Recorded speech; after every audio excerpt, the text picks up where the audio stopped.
মোচা কাটতে চলে এসেছি। এই যে এগুলো আমাদের গাছের মোচা, দেখুন কলা হয়েছে সুন্দর। তো আজকে আমি মোচাটা নিয়ে যাচ্ছি কেটে। আজকে মোচাটা দিয়ে দেখি বাড়ি গিয়ে কি বানানো যায়। এই যে মোচাটা আমি পেরে নিয়েছি। তো চলুন এবার বাড়ির দিকে যাওয়া যাক। বাড়ি গিয়ে দেখি ভাবনা চিন্তা করে কি বানানো যায় মোচার।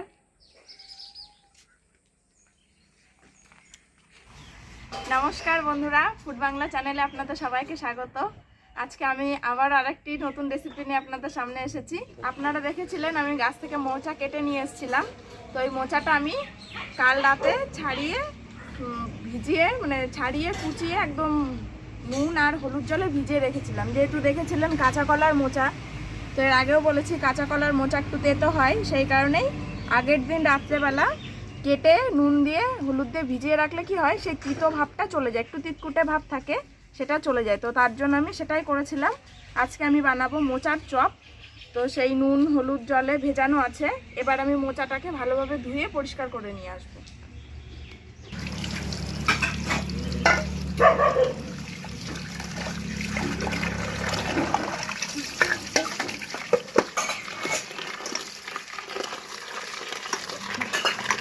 ভালোভাবে চটকে চটকে ধুয়ে নিচ্ছি।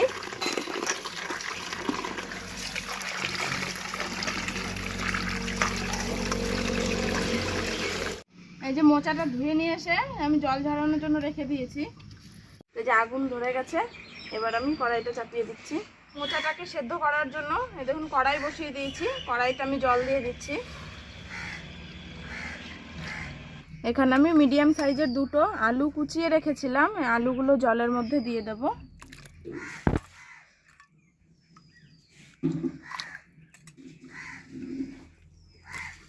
এরপর দিয়ে দেবো মোচাটা। এর মধ্যে দিয়ে দেবো সামান্য একটু লবণ।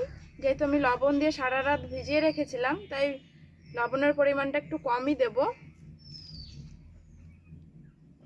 আর দিয়ে দেবো সামান্য একটু হলুদের গুঁড়ো। এবার মোচাটাকে আমি ঢাকা দিয়ে সেদ্ধ করে নেব।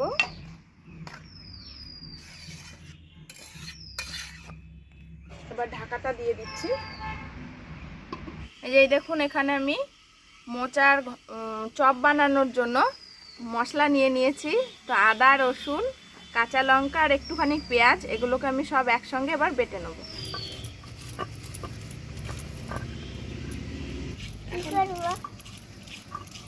কি করবো?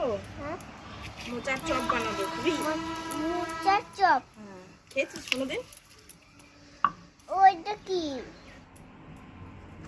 এই যে সুরধনী বিশ্বাস চলে এসেছে। মশলা বাটা হয়ে গেছে আমার সমস্ত, এবার তুলে নেব।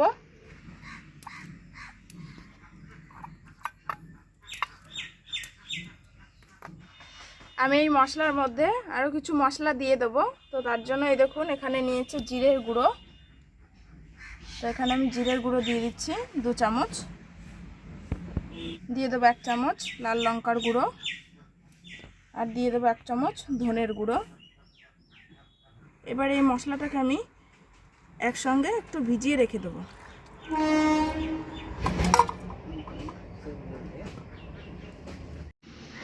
বিস্কুটের গুঁড়ো করে নেবো আমি, তার জন্য এই দেখুন টোস্ট বিস্কুট নিয়েছি। এবার আমি এটাকে এই বেলনের সাহায্যে ভেঙে নেব। বাজার থেকে বিস্কুটের গুঁড়ো কিনে আনার থেকে এরকম করে বানানোই ভালো। ঢাকনাটা তুলে দেখে নিই মোচাটা সেদ্ধ হয়েছে নাকি।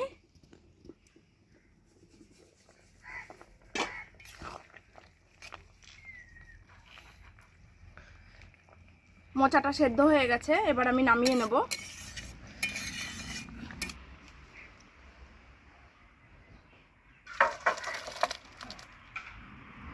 কড়াইতে এবার আমি তেল দিয়ে দেব। এই যে দেখুন এখানে আমি কাঁচা বাদাম ভিজিয়ে রেখেছিলাম। এই কাঁচা বাদামটা একটু সামান্য তেলে ভেজে নেব।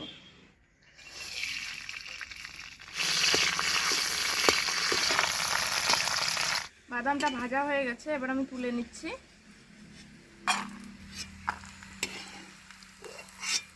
এর এরপর এই তেলের মধ্যেই আর সামান্য একটু তেল দিয়ে দিচ্ছি। ফোড়নে দিয়ে দেবো একটা গোটা তেজপাতা, শুকনো লঙ্কা আর সামান্য একটু জিরে। ফোড়নটা ভাজা হয়ে গেলে আমি যে বাকি মশলাটা আমি জলের সঙ্গে মিশিয়ে রেখেছিলাম সেই মশলাটা দিয়ে দেবো।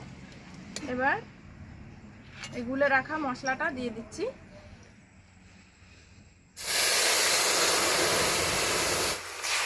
বাটিটা ধুয়ে আর একটু জল দিয়ে দিলাম। এর মধ্যে এরপর দিয়ে দেবো সামান্য একটু হলুদের গুঁড়ো,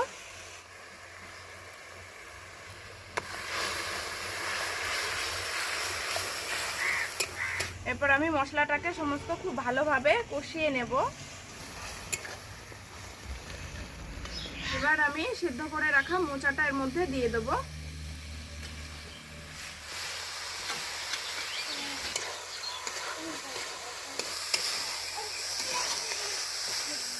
বাদামের খোসাগুলো এবার আমি ছাড়িয়ে নেব। এর মধ্যে আমি এই বাদামগুলো দিয়ে দিচ্ছি। আমি এর মধ্যে আর একটা ভাজা মশলা দেব। ভাজা মশলাটা দিলে কি হয়, গন্ধটা খুব সুন্দর হয়। এই ভাজা মশলাটা আমি 1 চামচ দিয়ে দিচ্ছি।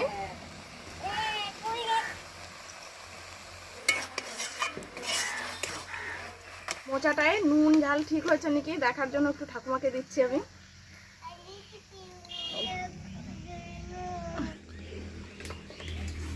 ঠাকুমা লবণ হয়েছে? আর একটু লাগবে, একটু লবণ লাগবে, এইটুকু আর একটু। এই যে লবণ লাগবে বলছে ঠাকুমা, তো আমি দিয়ে দিচ্ছি। খুব ভালোভাবে শুকিয়ে নিতে হবে, জল জল থাকলে হবে না, যেহেতু আমি চপ বানাবো।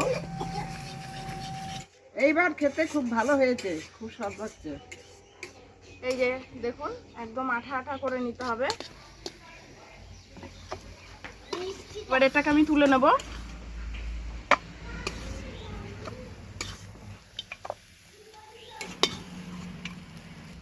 এটাকে আমি ছড়িয়ে দিই, তাহলে তাড়াতাড়ি ঠান্ডা হয়ে যাবে। এবার আমি কোট করার জন্য কর্নফ্লাওয়ার নিয়ে নিচ্ছি বাটিতে। এবার অল্প অল্প জল দিয়ে গুলে নেব।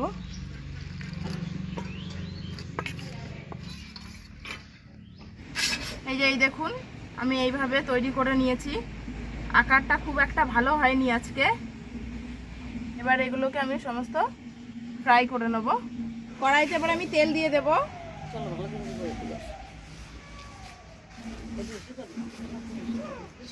তেলটা মিডিয়াম গরম হয়ে গেছে, এবার আমি আস্তে আস্তে ছেড়ে দেব।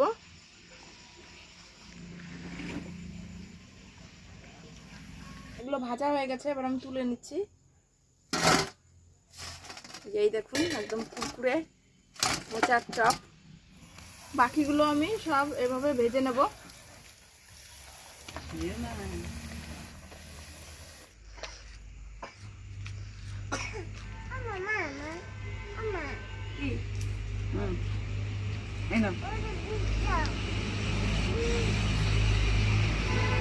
রকিকে একটু দাও। দেবো দেবো, তুমি নাও।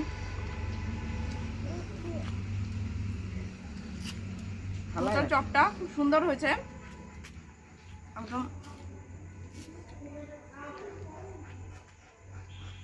দোকানের মতন। তো আপনাদের যদি রেসিপিটি ভালো লেগে থাকে তাহলে অবশ্যই একটি লাইক করবেন, কমেন্ট করবেন এবং শেয়ার করবেন। আর যারা আমার চ্যানেলটিতে এখনও সাবস্ক্রাইব করেননি তারা অবশ্যই চ্যানেলটিকে সাবস্ক্রাইব করে রাখবেন এরকম আরও ভালো ভালো নিত্য নতুন রেসিপি পাওয়ার জন্য। তো আজকে ভিডিওটি এখানেই শেষ করছি। সবাই ভালো থাকবেন, সুস্থ থাকবেন এবং আমার পাশে থাকবেন। ধন্যবাদ।